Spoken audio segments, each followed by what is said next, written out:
if it's alright. I wanna kick it with you all night, all night. Si vous avez suivi le début de notre trip sur la côte est de l'Australie, vous savez qu'on a commencé en beauté avec 2 spots mythiques. On est actuellement de retour à Brisbane et on s'apprête à parcourir le sud de la côte est jusqu'à Melbourne.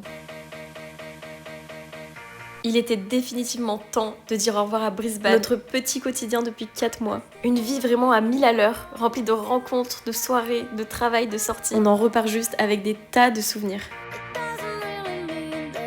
Mais il était temps aussi de dire au revoir à notre papa australien, celui qui a rendu cette aventure si unique en nous immergeant dans sa culture et son quotidien. Dites-vous que depuis 2008, il a accueilli plus de 500 voyageurs et maintenant, on fait partie de la famille. Je vous avoue que le départ n'a pas été facile. Les au revoir ont laissé quand même un petit goût de nostalgie. On s'y sentait comme à la maison.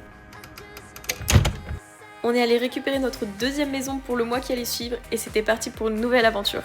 Alors notre trip n'a vraiment aucun sens sur le début parce qu'on est retourné à Noosa, on voulait vraiment prendre notre temps là-bas et on a tellement bien fait. Noosa c'est un petit coin de paradis niché sur la Sunshine Coast au nord de Brisbane, des plages magnifiques, une eau turquoise, une ambiance de vacances. C'est un de ces lieux où t'arrives avec les batteries à plat et tu repars mais tellement apaisé. Premier réveil. Là-bas, tout le monde est réveillé tôt. Dès 6h du matin, les gens prennent leurs planches pour aller surfer ou juste se baladent pieds nus, petit smoothie à la main. Alors nous aussi, on a suivi le rythme local. Déjà, impossible de venir ici sans passer par l'inévitable parc national de Noosa, qui longe l'océan tout le long.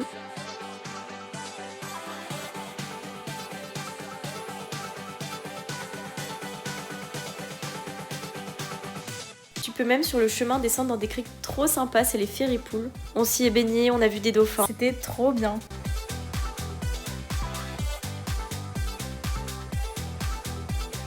Et je me suis fait mordre par un poisson, du coup j'ai tapé contre le rocher, voilà. À Noosa, tu trouves aussi plein de cafés, de petites boutiques trop stylées et une ambiance un peu bohème. D'ailleurs, il y a des trop beaux marchés dans le coin. On est allé au marché d'Emundi, qui est un petit marché local et artisanal, et il y a plein de choses, donc faites le détour.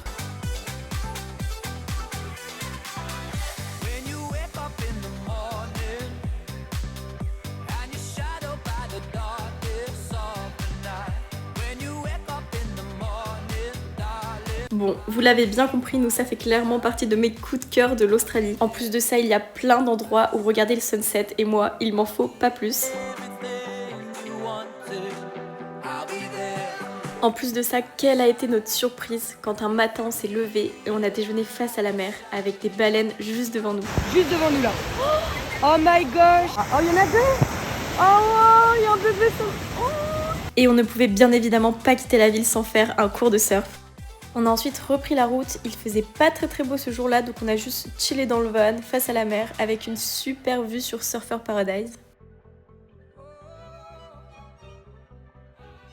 J'en profite d'ailleurs pour vous faire un petit room tour de notre super camper van. On l'a loué avec Vans Travel et on n'est vraiment pas déçus, en plus il te laisse un petit guide pour ton itinéraire. On pouvait laisser le lit déplié, ça c'est un banger. On dirait pas comme ça mais ça te facilite tellement la vie au quotidien. On avait largement de la place pour tous nos affaires, ça faisait même limite rangé quoi. Il y avait même du rangement pour les tables et les chaises.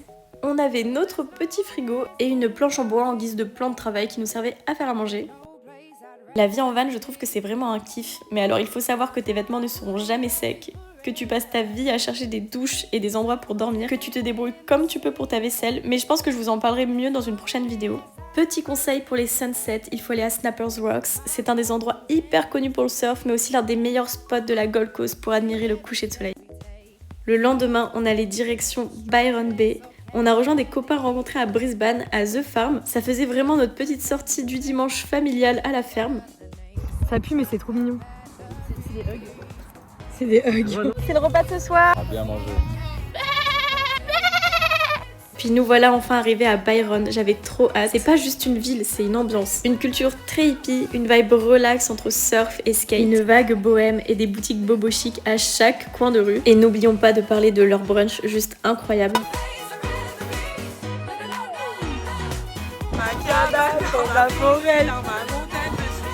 On avait pris un emplacement de camping car là-bas, impossible de dormir dans la rue ou quoi avec notre Puis même l'ambiance était plus sympa pour être tous ensemble. Et on a fini cette première journée à la plage. C'est trop beau.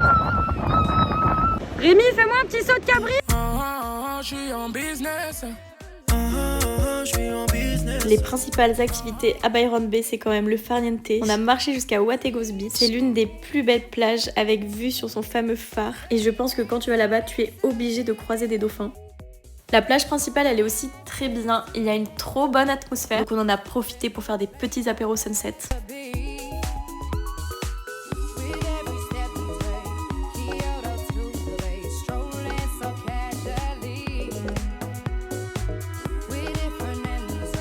On s'était tous réunis à Byron pour une raison bien précise. C'était mon anniversaire.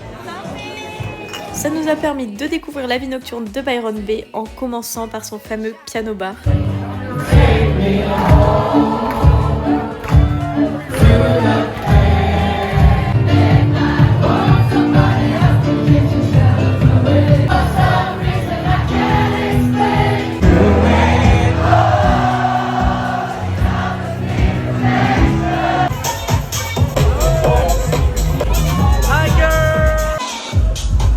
Pour notre dernière matinée, on s'est réveillé pour le lever du soleil au phare, mais malheureusement sans succès. Puis la team s'est de nouveau séparée. Ils rentraient à Brisbane travailler et nous avec Tiff on a fini notre journée à The Pass. C'est un des meilleurs spots aussi à Byron, tellement apaisant. Après quelques jours de pur plaisir, nous voilà repartis pour un autre stop, cette fois à Bungalow. Ça vaut le détour uniquement si vous avez du temps. C'est un peu à l'écart de la folie et du tourisme de Byron avec des boutiques très mimi. Ce que j'adore dans le road trip en van ou en voiture, c'est que tu t'arrêtes vraiment où tu veux, quand tu veux, tu dépends pas d'horaire. Et ça te fait aussi découvrir des endroits qui sont écartés du tourisme. Puis on a fini cette journée sur cette magnifique plage.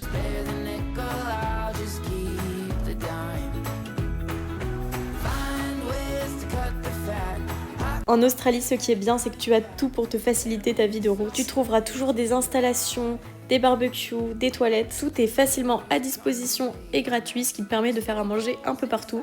Et le lendemain, pour changer un peu, on était parti sur une randonnée direction Minion Falls. C'est l'une des cascades les plus hautes de la région. Elle fait quand même 100 mètres de haut, donc pour vraiment en profiter, on a décidé d'aller jusqu'en bas.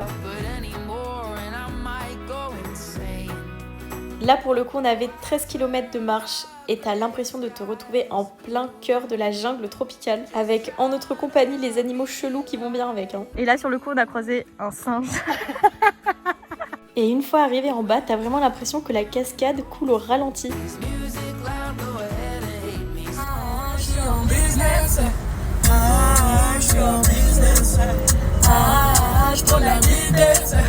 On a fini cette journée en compagnie de nos amis les kangourous, avec en supplément une super vue sur l'océan, et on a bien passé aussi 30 minutes à ramasser des coquillages. Une nouvelle journée qui commence à prendre un petit déjeuner vue océan. Puis on était reparti direction South West Rock, une ville côtière, c'est Typhon qui me l'a fait découvrir et j'ai l'impression que c'est pas encore très connu. Alors que je trouve ça juste magnifique pour un arrêt sur la route et on a même passé l'après-midi dans une crique où tu peux sauter d'un pont.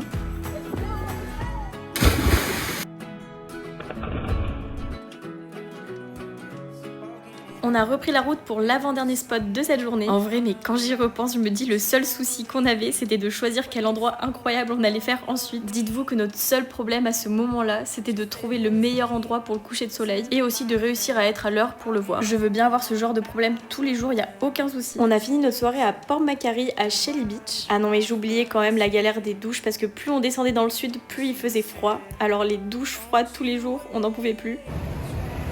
Pâte au saumon du mer. Un repas de qualité. Mais franchement, on commençait à bien s'y faire à cette vie de route. On avait même des petites habitudes. Yeah, yeah, yeah, yeah, yeah. Dans ma cabane, dans ma forêt, dans ma montagne, je suis en paix. Quand on arrivait à se réveiller face à la mer, et malheureusement c'est pas souvent le cas, car c'est la plupart du temps interdit en Australie, c'était petit bain matinal dès 8h du mat. Très efficace pour un petit réveil en douceur. Ça te dit quoi?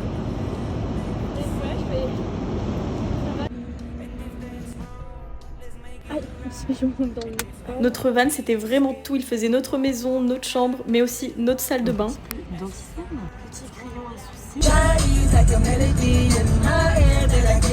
Après toutes ces aventures, on a fini dans un labyrinthe géant au milieu des vignes et bizarrement on en est ressorti avec du vin à la main. Oh là là, regarde comme on va être bien. Il est vraiment bon.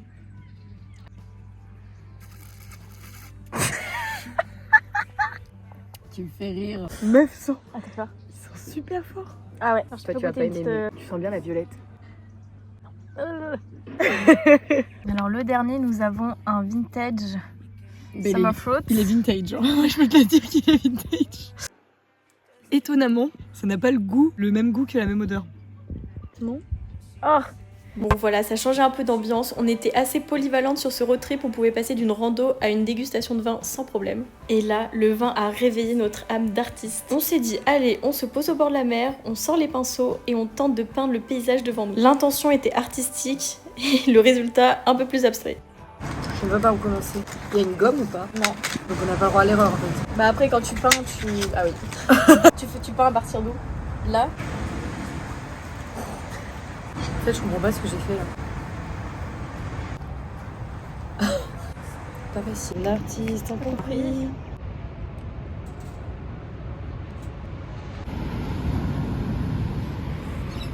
Franchement, il y a un mini truc.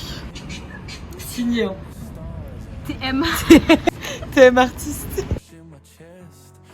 Après avoir inventé un nouveau courant artistique, on a repris notre vraie spécialité, trouver le meilleur endroit pour le coucher de soleil, et on va dire que c'était plutôt réussi, ça va, ça, on gère. So when my heart gets close, I just close the door. But when it comes to you, yeah, I risk it all this time, all this time. Oh, I don't wanna run, I'm ready to be loved. Et le lendemain, une nouvelle activité insolite nous attendait, aller faire du quad, rider sur les dunes de sable.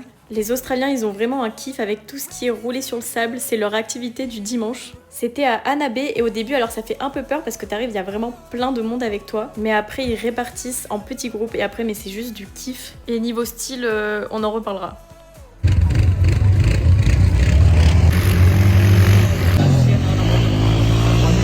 Puis on a repris la route, c'était hyper fluide car on arrivait bien à répartir chaque jour pour pas avoir trop d'heures de route d'un coup. Et là tu sais que tu es arrivé aux Blue Mountains quand tu vois ce genre de spécimens, il y en a partout. Ce soir notre choix s'est porté sur un spot un peu perdu, perché au milieu des montagnes. Alors déjà tu en prends mais plein les yeux. Et le fait d'être juste au bord de la falaise sans rien, ça ajoute clairement quelque chose au moment. Petit réveil au bord du lac, ça faisait du bien de changer d'air. Par contre tu entends toute la journée les criquets.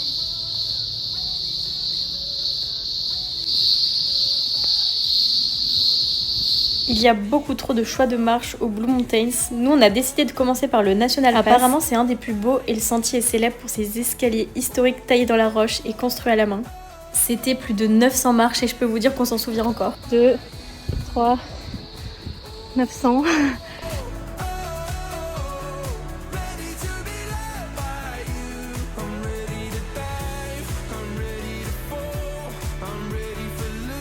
Malheureusement, on n'a pas pu le faire entièrement car une partie était fermée. Donc on a fini par un chemin bien plus touristique. Et ça te mène à l'un des spots les plus emblématiques des Blue Mountains.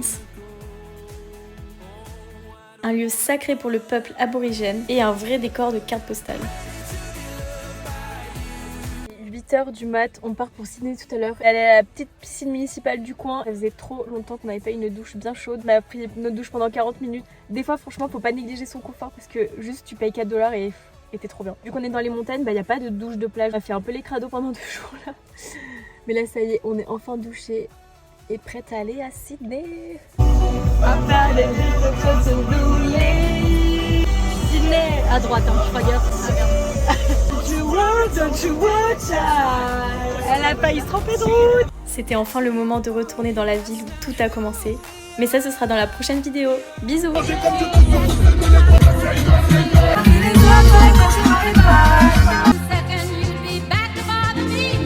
Avec le pèlerin, on faisait canarder le monde.